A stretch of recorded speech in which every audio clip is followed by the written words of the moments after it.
अस्सलामुअलैकुम, मैं हूं शान से और उम्मीद करती हूँ कि आप लोग बिल्कुल ठीक होंगे। और पाकिस्तान क्रिकेट बोर्ड जो है दिन ब दिन मजीद ही तबाही की तरफ जा रहा है। जहां पे चीज़ों को बेहतर करने की बात आती है, अगले दिन कोई नया एक ऐसा मसला खड़ा हो जाता है कि जिसके बाद आप खुद परेशान हो जाते हैं। और Pakistan cricket board, I think आप पैथेटिक क्रिकेट बोर्ड कह सकते हैं, या फिर पाकिस्तान कॉमेडी बोर्ड। तो इस तरह के पाकिस्तान क्रिकेट बोर्ड को नाम दिए जाते हैं, और है भी पीसी भी, तो इससे बहुत सी चीज़ें बन जाती हैं। तो क्योंकि अब हर दिन आपने जब नया मसला आता है, आपकी टीम ने मैच विन किया इंग्लैंड के खिलाफ, आप सीरीज जीतते हैं, उसके बाद भी आप इस तरह के मसले मसाइल खड़े कर रहे हैं। वही बात है कि भी खुशी जो है आप उस चीज़ को सेलिब्रेट नहीं करते तो कोई गम आ जाता है। और इसी तरह ही देखा गया कि फ़खर जमान का जो केस है, उसको एक बहुत ही बड़ी एक हवा बना दिया हुआ है।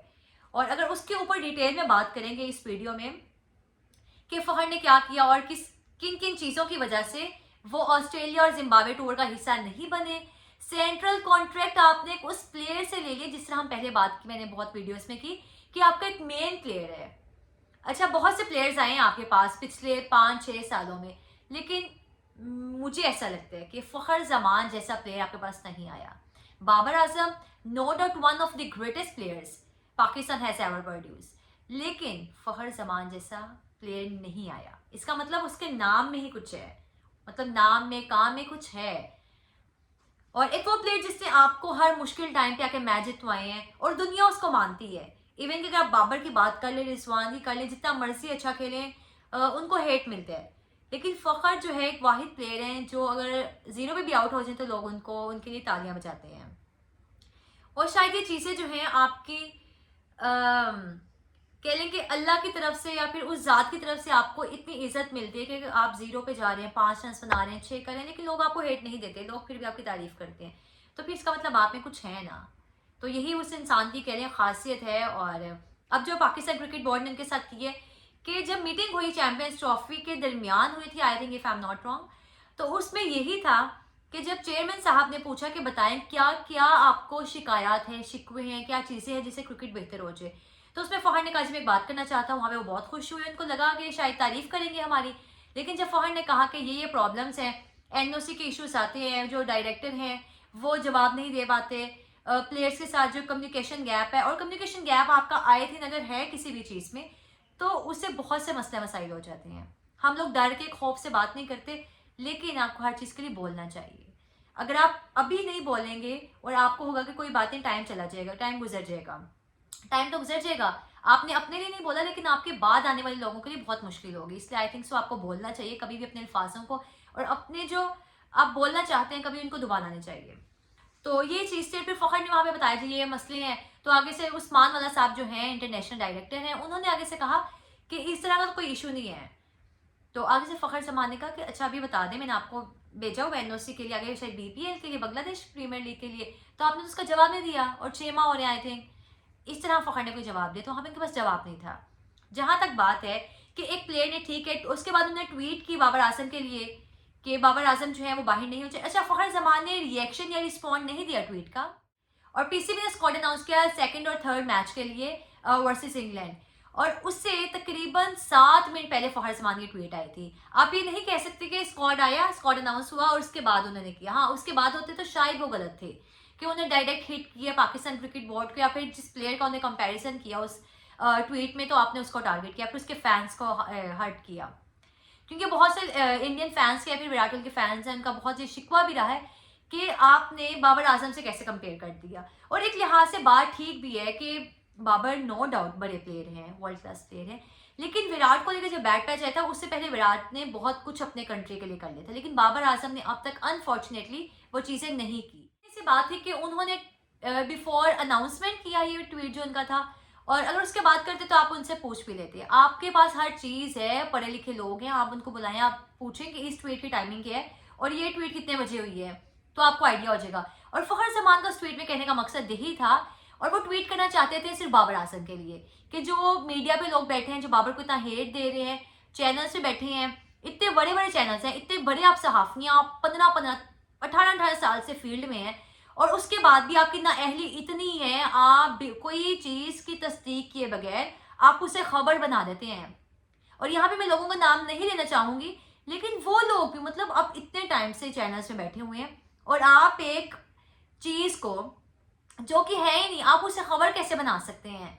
तो मतलब आपको शर्म आनी चाहिए। सहाफत जो है ना, इस इन्हीं लोगों की वजह से सहाफत ना दब्बा लग चुका है, गंदी हो चुकी है, कि आपको बस होता है कि हमारा किसी तरह हमें रीच मिल जाए, हमारा नाम बन जाए कि भाई हमने ये खबर निकाली है, और वो नहीं भी होना होता, ये प्रोपोगेंडा है। अच्छा वैसे अगर आपने मीडिया पढ़ा हो तो आपको मैं बता दूं कि एक चीज जो है मीडिया पे मतलब है ही नहीं दुनिया में ना, मतलब कि आपके इन्वायरमेंट में आसपास नहीं है, और आप जो है प्रोपोगेंडा के थ्रू वो चीज ले आते हैं।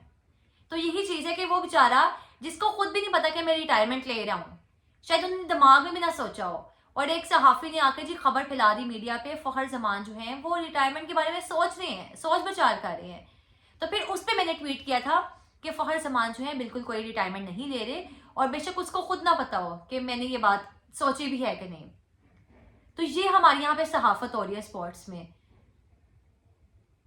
तो जहां तक क्रिकेट बोर्ड किया तो उन्होंने ये किया, लेकिन यहाँ पे मेरे चंद एक चीजें हैं कि आपने एक प्लेयर को कटहरे में लाके खड़ा कर दी है कि भाई आपकी ये गलती है, आप जो है ट्वीट नहीं कर सकते और आप हमें नहीं बताएंगे कि कौन से प्लेयर को टीम में शामिल करना नहीं करना। I totally agree with this. और एक प्लेयर का काम भी नहीं बनता कि आप आके बताएं पीसीबी को कि कौन सा प्लेयर रहेगा नहीं।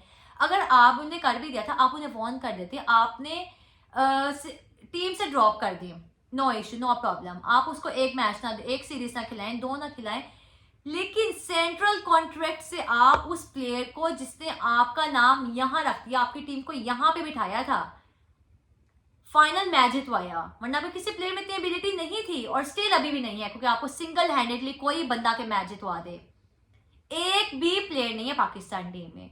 आप तो शुक्र अदा करें कि आपको इस तरह का प्लेयर मिला था, और आपने उसको जवाब उससे मांग लिया, उसको अपने टीम से निकाल दिया, 2 टूर से निकाल दिया, और ये भी बात कंफर्म है कि साउथ अफ्रीका के टूर पे भी फखर जमान जो है टीम का हिस्सा नहीं होंगे।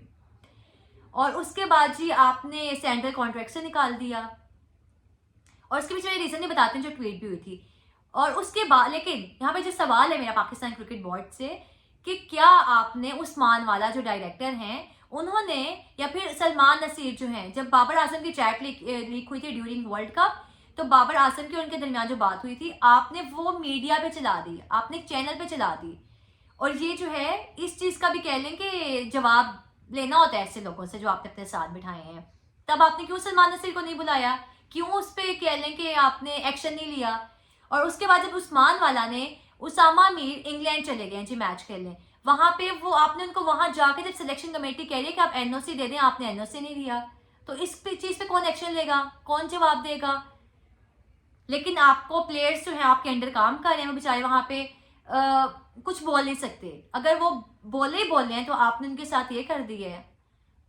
लेकिन जो आपके आसपास के लोग हैं जो आपके साथ काम कर रहे हैं, आप उनसे जवाब ही नहीं मांग रहे, उस चीज पे आप एक्शन नहीं ले रहे, उनको आप साथ चलाई जा रहे हैं। 10 चेयरमैन चेंज हो गए, कोचेस आते हैं चले जाते हैं, सब कुछ होता है, लेकिन वो 2 जो आपके राइट और लेफ्ट बैठे हैं वो तो जा नहीं रहे।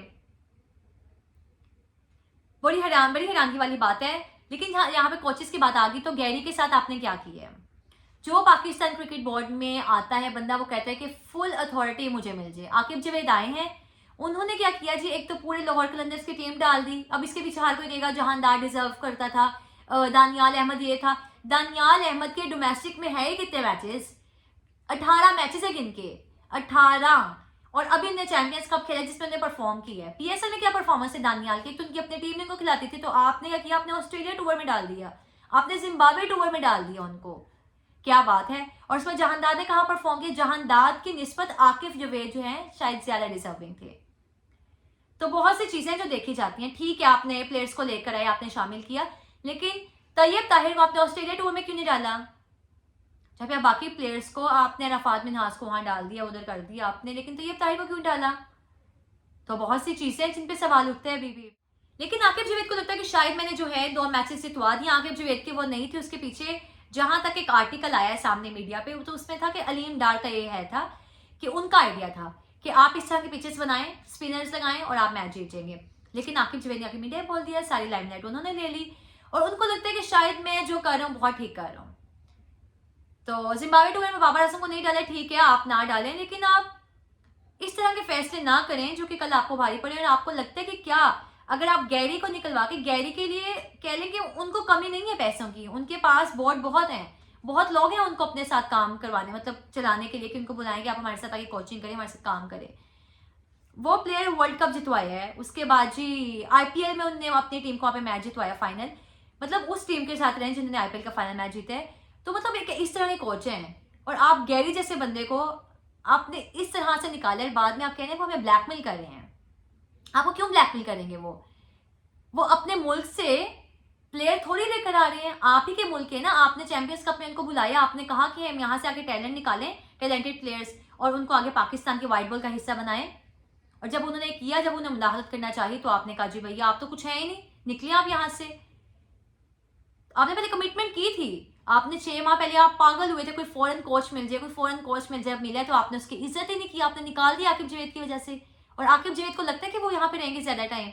यहाँ पे बहुत बड़े बड़े कह रहे हैं कि माफिया लोग चले गए, वहाब रियाज हफीज, पता नहीं कौन कौन, जो समझते थे शायद हम यहाँ बैठे हैं तो हमें कोई बाहर नहीं निकाल सकता। तो फिर आकिब जावेद कैसे कहते हैं ना कि किस खेत की मूली है। और बहुत सब सहाफ़ी इनको सपोर्ट भी कर रहे हैं। सहाफत का मतलब है कि आपने क्रिकेट पे बोलना है, आपको लगता है अगर ठीक है तो आप ठीक कहें, गलत है तो गलत कहें, लेकिन किसी के आगे जी जी करना, मैं करना, ये आपकी मतलब कह लेंगे कि जॉब का हिस्सा नहीं है।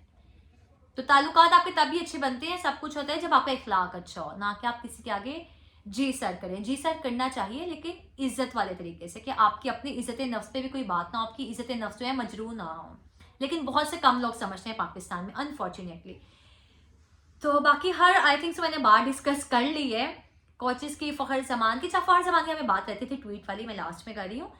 अच्छा, वो जो ट्वीट उन्होंने की थी वो उन्होंने बाबर आजम के हक में ट्वीट करना चाही थी, लेकिन जिस अंदाज में ट्वीट लिखी गई उसका उनको आइडिया नहीं था, और उन्होंने वो खुद 1 हफ्ते के बाद ट्वीट पढ़ी थी।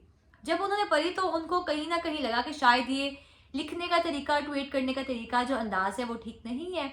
लेकिन उनकी तरफ से अब यही चीज़ है कि अगर मैंने ये काम कर दिया, फिर मेरे मैनेजर ने काम किया है, तो अब मुझे इस चीज़ की टेंशन नहीं है, अब हो गया है सो हो गया, अब मैं इस पर डटा हुआ। बाकी फ़खर जमान जो है अब रिलैक्स हैं और वो इस चीज़ का मुकाबला करेंगे।